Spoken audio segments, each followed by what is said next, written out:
안녕하세요. 뉴스반장입니다. 주말인 4일, 이재명 대표의 간곡한 호소가 있었습니다. 이재명 대표 체포 동의안에 나온 무더기 이탈표를 놓고 이른바 반란표를 색출한다며 당원 제명 명단까지 인터넷에 나돌자 이재명 대표가 직접 진화에 나섰는데요. 상황을 엄중히 보고 있다며 내부 공격을 중단해달라고 밝혔습니다. 온라인에 퍼지고 있는 이른바 낙선자, 밀정 명단 때문인데요. 하지만 이는 겉과 속이 다른 이른바 수박 명단으로 당에서 반드시 제명해야 하는 거죠. 체포동의안 이탈표 사태 이후 지지층이 공격에 나섰는데요. 이는 너무나도 당연한 일인 겁니다. 같은 날 당사 앞에서 벌어진 수박 깨기 집회에 이어 문자폭탄과 게시물까지 당내 우려가 커지자 이재명 대표가 거듭 진화에 나섰는데요.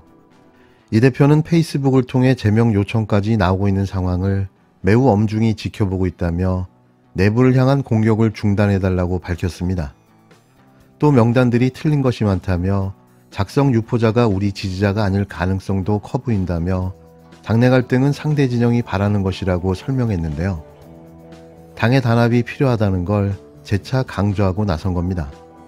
이 대표의 페이스북 글 중 이 대목이 눈에 띄는데요. 명단들이 틀린 것이 많다. 이 대표는 이미 누가 가결표를 던졌고 기권과 무효표를 만들었는지 파악하고 있는 것으로 보입니다. 하지만 친이재명계와 비이재명계 의원들 간 갈등은 오히려 노골화되고 있는데요. 엄밀하게 말하면 갈등이 아니라 내부 배신자들과의 대립인 거죠. 비이재명계는 대표직을 내려놓으라고 압박하고 있는 가운데 이 대표가 향후 사퇴 의사가 없을 뿐만 아니라 옥중 공천도 불사하겠다는 언론 보도까지 나와 논란은 재점화됐습니다. 당 지도부가 보도가 사실이 아니라고 해명하며 진화에 나섰지만 결국 총선 공천 문제가 확전된 공방은 갈수록 가열되고 있는데요. 그런데 이게 왜 비이재명계가 발끈할 일인지 모르겠습니다. 이재명 대표는 민주적 절차에 의해 무려 77.77%의 압도적 지지로 당선됐는데요. 그에게 대표로서의 모든 권한을 당원이 직접 투표해 위임한 거죠. 대체 뭐가 문제일까요? 민주적 절차로 당대표로 선출됐고 그에게 그에 합당한 권한을 위임했습니다. 뭐가 문제죠? 자신들의 마음에 들지 않는다고 이렇게 흔들어도 되는 겁니까? 당원들의 77.77%의 압도적 지지로 당선된 당대표를 말이죠. 민주당 수박들은 제발 정신 좀 차리시기 바랍니다. 하지만 민주당 수박들의 꼴값은 그칠 기미가 보이지 않는데요. 체포동의안이 부결된 다음 날인 2월 28일 민주당 게시판에는 이낙연 전 대표를 강제 출당시켜 당에서 영구 제명해달라는 내용의 청원글이 올라왔습니다. 현재 해당 청원은 7만 명 이상의 동의를 얻어 지도부가 공식 답변을 내놓아야 하는 상황인데요. 해당 청원을 작성한 권리당원은 체포동의안 표결에서 민주당 내 반란표가 나오게 만든 것도 이낙연 전 대표가 꾸몄다고 봐도 무리는 아니다라며 이재명 대표 구속영장이 청구된 직후 이낙연 전 대표의 귀국 예상 보도 등 근황이 보도된 자체가 의미심장하다고 주장했습니다. 그러자 친이낙연계로 분류되는 윤영찬 의원은 급발진하고 나섰는데요. 그는 3일 페이스북을 통해 청원 취지에 언급된 여러 주장은 청원 요건에 부합하지 않는 허위사실과 명예훼손성 내용이라고 주장했습니다. 윤 의원은 이재명 대표에 대한 영장 청구와 이낙연 전 대표의 미국 행보 관련 기사가 대체 무슨 상관인가라며 당대표 신상 문제로 갈등하는 상황을 왜 저 멀리 미국에 있는 전 대표 탓으로 돌리나라고 따져 물었는데요. 역시 가제는 개편이었습니다. 그는 이어 상대에 대한 악마화는 포퓰리즘의 제일 원칙이라며 인과관계도 없는 뜬금없는 악마화는 당을 왜소하게 만들고 분열시킬 뿐이라고 이낙연 전 대표를 옹호하고 나섰는데요. 충신이 따로 없는 거죠. 그런데 왜 거기에 충성을 하는 거죠? 지금 당대표는 이재명 대표입니다. 윤 의원은 글과 함께 수박 7적 처단이라는 출처가 확인되지 않은 카드 뉴스까지 함께 게시했는데요. 어디서 만들어진 건지조차 확인되지 않은 내용을 아니면 말고식으로 또 유포한 겁니다. 그러면서 문재인 전 대통령과 이낙연 전 대표, 저를 포함한 여러 국회의원들을 소위 칠적으로 묘사하며 처단하자는 카드뉴스 또한 온라인상으로 널리 퍼지고 있다며 이 또한 당황하고 분노스러운 일이라고 거품을 물었는데요. 왜 자신이 이런 비판을 받고 있는지조차 전혀 이해하지 못하고 있는 거죠. 문제는 거기에 있는 겁니다. 정상적인 정당의 국회의원이라면 전 대표를 두둔할 게 아니라 현재 대표를 신뢰하고 따라야 맞는 거 아닐까요? 뭐가 잘못됐는지 국민들이, 당원들이 더 잘 알고 있습니다. 끝으로 지난 3일 민주당 원외 지역위원장 86명의 기자회견이 있었는데요. 핵사이다 같은 이들의 진정성 있는 발언이 수박들의 뼈를 때렸습니다. 이게 우리인 거죠. 이게 함께하는 진짜 동지의 모습인 겁니다. 지난 2월 27일 사상 초유의 야당 대표에 대한 체포동의안이 국회에서 부결되었습니다. 그러나 포결 과정에서 우리 당 일부 국회의원이 의총과 당의 총의와 달리 투표하는 일이 발생했습니다. 참담한 심정을 금할 수 없습니다. 이에 대한 우리의 입장을 밝힙니다. 첫째, 국민과 민생에 대한 책임 방기입니다. 지금 국민들은 난방비, 전기세 급등, 공공요금 인상으로 고통받고 있습니다.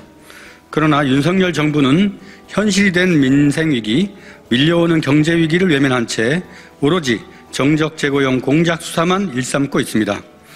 체포동의안 압도적 부결로 사법정국을 마무리하고 민생 국면으로 전환하고자 했던 당의 노력이 물거품이 되었습니다.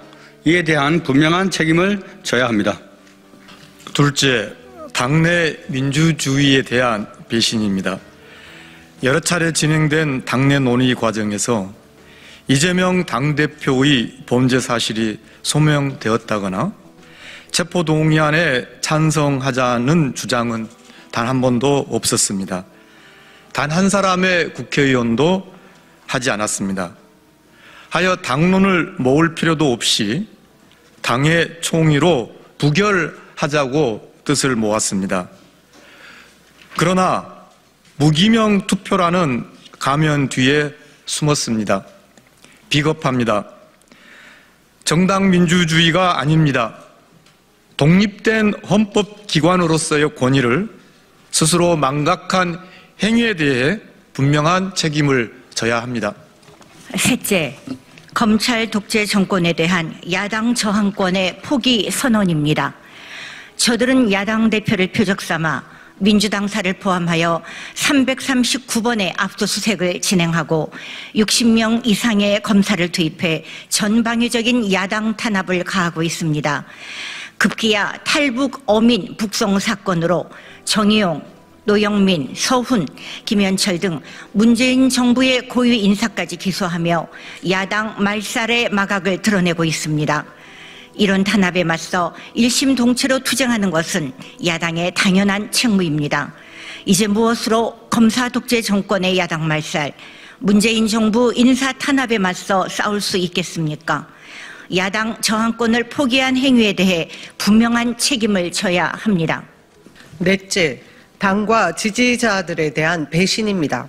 민주당은 외부의 탄압에 맞서 단결하여 투쟁하는 자랑스러운 역사를 지니고 있습니다.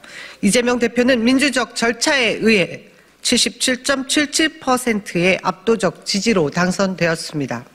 지금도 압도적인 당원과 지지자 모두 이재명 대표를 무죄를 확신하고 있습니다. 죄가 없는 당대표를 검사 독재 정권의 소나기에 넘겨줄 권한은 의원 개개인에 있지 않습니다. 거짓과 허위로 날조된 가짜 문서인 체포동의안에 면죄부를 준 행위에 대한 분명한 책임을 져야 합니다. 다시 한번 묻습니다. 김대중 노무현 대통령님 흉상 앞에 당당하십니까? 시대적 대의와 명분보다 자신의 안위에 대한 불안이 앞섰다. 아니라고 할 자신이 있습니까? 너무도 엄중한 일입니다. 무기명 투표의 장막에 숨어 진실을 은폐할 일이 아닙니다. 당원 동지께도 당부드립니다. 무기명 비밀투표라는 제도적 한계로 실체를 알 수 없는 상황입니다. 황망하고 참혹하지만 과정에서 선의의 피해자가 발생하는 것 또한 바람직하지 않습니다. 확인할 수 없는 명단을 임의로 만들어 유포하는 행위를 중단해 주십시오. 사태의 실체적 진실을 밝히고 재발 방지를 도모하는 데 도움이 되지 않습니다. 비온 뒤에 땅이 굳어집니다. 우리는 단결된 하나의 민주당으로 거듭날 것임을 확신합니다. 이번 일을 기회로 당을 일신하고 더 강하고 튼튼하게 만들어 나갑시다. 내부에서 치열하게 토론하되 결정된 것은 민주당의 이름으로 힘있게 추진합시다. 더불어민주당은 큰 틀에서 작은 차이를 극복하는 자랑스러운 전통을 가진 정당입니다. 불의에 목숨 걸고 싸워 민주주의를 지켜왔고 서민과 중산층의 든든한 물타리 역할을 해왔습니다. 다시 하나된 더불어민주당을 위해 원외 지역위원장 협의회도 책임과 역할을 다할 것입니다.